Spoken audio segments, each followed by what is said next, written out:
So in my previous video, I talk about, Bitcoin as payment and it needing to be widely accepted more by merchants so that people could use it as payment. So you have the first part of it, which is hold your Bitcoin, right? So you can gain the value of your purchasing power over time. Now the next aspect is being able to spend it. So let's take this example. I acquire 0.1 Bitcoin at the price of $100,000 for $10,000.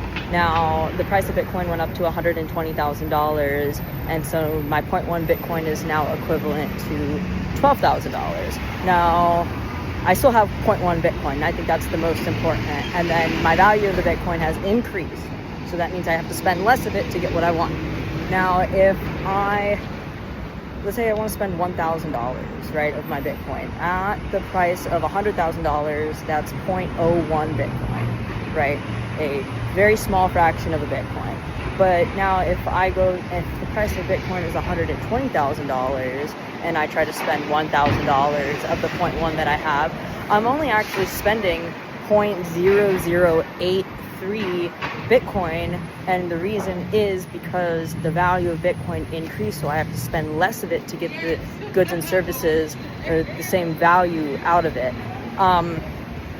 Where this is different than in the traditional US dollar is if I were to put the same $10,000 and kept it in a bank account or a high yield savings bank account, the problem is the devaluation of a single dollar. So the dollar does not gain its value, it actually loses its value every single day, which is why, someone's working for their paycheck and inflation, may be steady, but still they have to earn more and more to make those payments or be able to pay for those goods and services, when in general the goal is that you don't have to be spending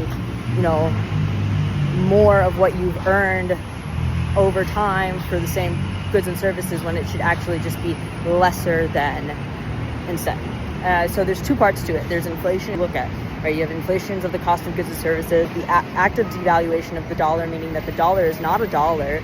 So you can have 5% in your high yield savings account, but I'm going to tell you right now that 5% does not keep up with the active devaluation of the dollar, which is where you as an individual holding your money in a bank account is losing out, thinking that money is actually going to get you somewhere further in your life, which in turn it's not going to, because look at the people who save their money in retirement and find themselves having to go back to work or find alternatives to make money because they can't pay their bills.